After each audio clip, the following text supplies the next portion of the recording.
Hey everyone, welcome to another episode of AdMail. This is Adam Bergman, founder and CEO of IRA Financial.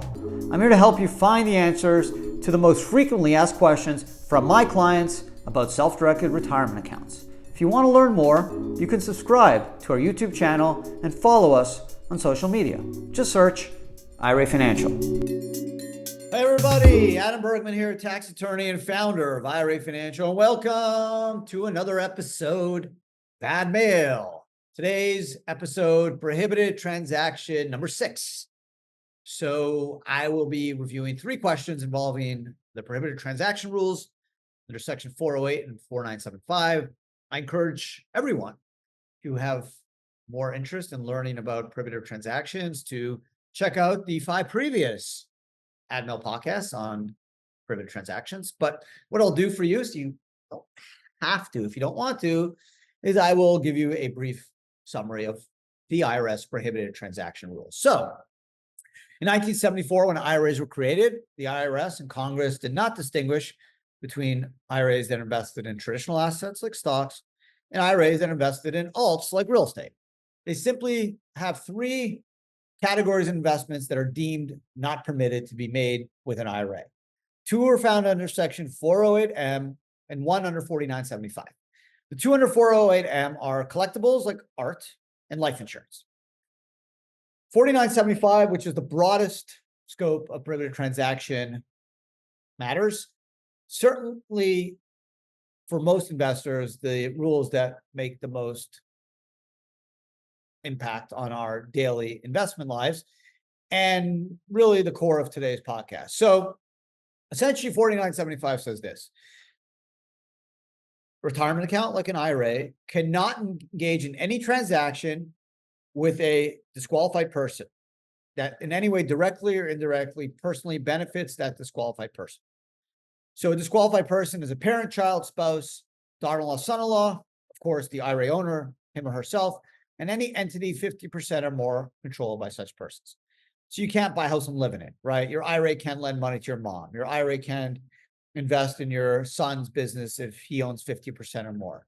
Can't take your family out to Hawaii with your IRA. Can't buy your wife a Rolex watch with your IRA. The IRA investment must be done 100% to exclusively benefit your IRA. That being said, non-disqualified persons are fair game. So brothers, sisters, aunts, uncle, cousins, stepkids, friends, you can transact with your IRA just like you would in any normal business transaction. So let's get to the first question of today's podcast. The first question is from Lucas R. Lucas wants to know,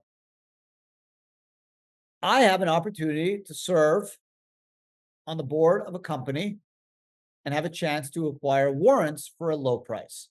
Can I use a self-directed Roth IRA? So Lucas, yeah, we've had a bunch of clients do this. So long as you're going to own less than 50% of the company and you're going to pay fair market value for the warrants, meaning your Roth IRA is going to pay the same price as any other investor for those warrants, whether they use IRA or personal funds, and everyone's paying the same price at the time of the warrant grant, then it's allowable.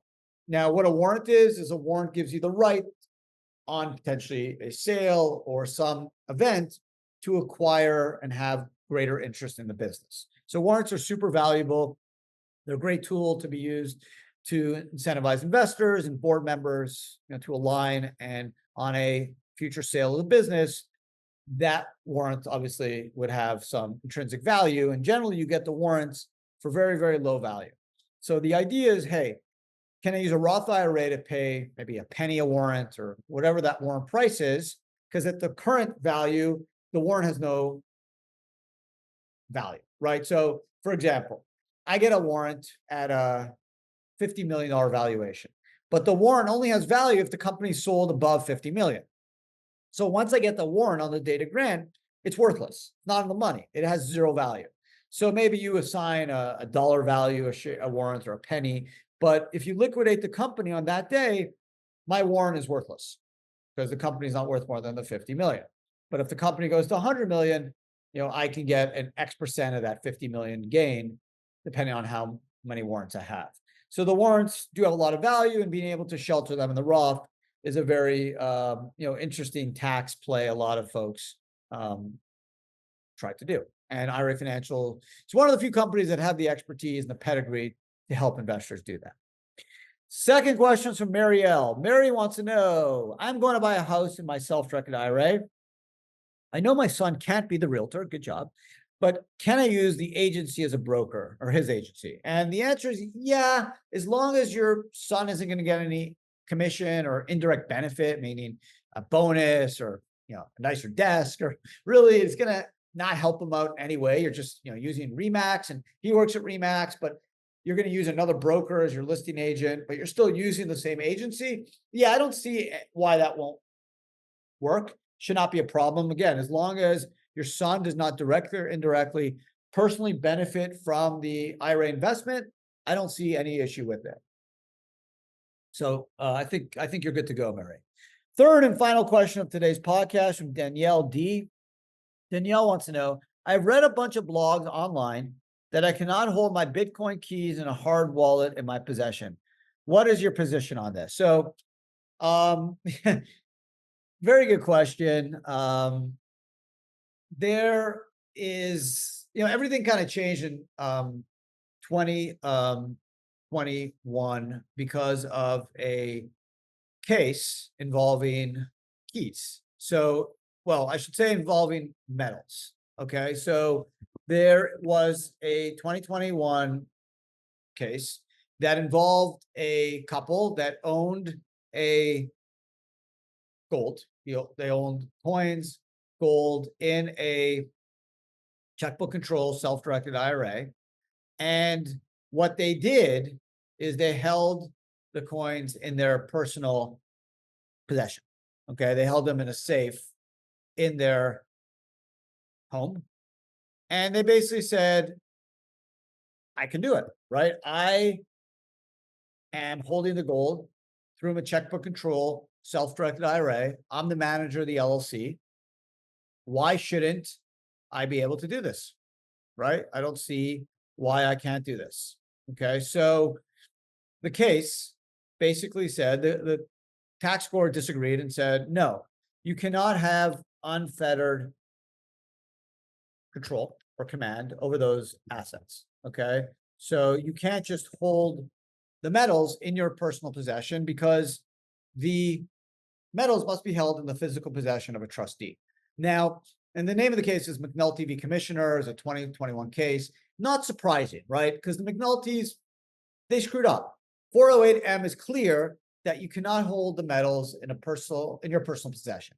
408M is clear that it has to be held at a depository, U.S. trust company. But the way the ruling was drafted is it talks about assets. It didn't just say metals. It said IRA assets, the individual holding the assets cannot have unfettered command over it if it's not a custodian. Okay, so there's not a lot of examples where someone could have unfettered command of an IRA asset. Why? Because most IRA assets are not tangible, right? If you buy real estate, obviously you can't put the real estate in your pocket, right? There's not a lot of assets where you can actually hold, right? Stocks are held at a broker dealer. You don't hold a piece of paper in your pocket. You did, 30, 40 years ago, not today. So metals are really the only asset that this comes into play. Maybe some other type of tangible inventory type assets, but not common. Cryptos are kind of unique because they're intangible, right? They're codes. They're not something you can touch, but you actually can hold them physically through a hard wallet, right? You can hold Bitcoin and Ethereum and other cryptos on an exchange. You can also then take the cryptos off an exchange and hold them in a USB that you hold physically, like a Ledger Nano.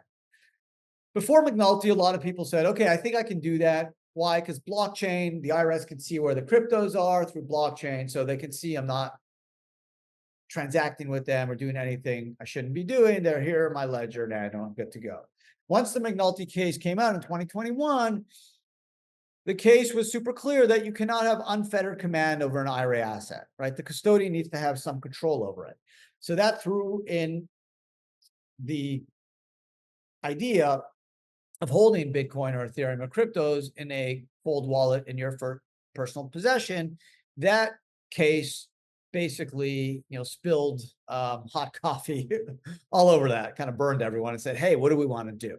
So my position right now is I would not hold keys in an IRA for a crypto asset in personal possession. Now, for a solo 401k, for a 401k, you have a bit of a different analysis, because with a 401k, the trustee basically is responsible for holding the assets in trust for the beneficiary. So assets in a 401k are held, Adam Bergman, trustee of the Adam Bergman 401k plan. So technically, you have a better argument to say the cold wallet is held by me, Adam Bergman, as the trustee of the 401k for the benefit of the 401k owner. Whereas in the IRA world, the custodian is the trustee, not the individual. So I think in the 401k context, you do have some better protection to argue for holding crypto keys in your personal possession. Obviously, it's safer to just hold the cryptos on the exchange, but I get it, right? There's tons of fraud. There's bad actors out there. There's all these hackers that are trying to get people's cryptos. So if you hold them offline in a hard wallet, cold wallet, in a safe in your house, or in a safe deposit box in a bank, obviously a lot safer. And that's something that, I don't think the IRS has ever addressed. This is not precious metals where a depository can handle it. You have a lot more risk with crypto. So if you want to be ultra safe, I would hold them in an exchange. If you want to take more of a risk, then doing it in a solo K versus an IRA, I think is safer. If you do it in an IRA, I think the McNulty case could be a problem for you. But again, the McNulty case only addressed metals, not cryptos. The discussion and the ruling talked about assets in a broader format than just metals, but the facts of McNulty only addressed metals and not cryptos. Also, blockchain is a good piece of support to show, hey, the IRS does actually have oversight over this. They can see where the cryptos are going. Whereas with metals, you don't know, right? They're physical. I can mail them. You don't know where they are. The IRS will lose track, and there's greater risk that an investor will do something prohibited with metals and the IRS won't be able to track it. Whereas with cryptos, they will be able to track it through blockchain. Again, a lot out there. We're working, and it's something we're focused on doing at some point is finding a way through a multi-sig approach where you'll be able to hold the cryptos in a cold wallet in your personal possession, and us as the custodian will have some command and control over it to satisfy the McNulty case, but that hasn't been developed and not live yet. So great question, Danielle. Again, safest approach, hold at an exchange. If you want to be more aggressive, hold it in a 401k or a solo K. And I wouldn't advise you holding the cryptos in a cold wallet if you're using a self-directed IRA, simply based off the 2021 McNulty case. That's it for today's podcast. Thank you, Danielle. Thank you, Mary. Thank you, Lucas. Hope you guys enjoyed the podcast. I did. Thought it was a really good podcast. Of course, I did it. But the questions are great. If you have more questions, send them in. You can send them to info@IRA Financial. Just say AdMail or Ask Adam. You can leave a comment on our social media feeds or leave a comment on our YouTube channel at any of our thousands of videos. Otherwise, have an amazing rest of your day. Thanks for hanging out, and see everyone again next week. Thanks.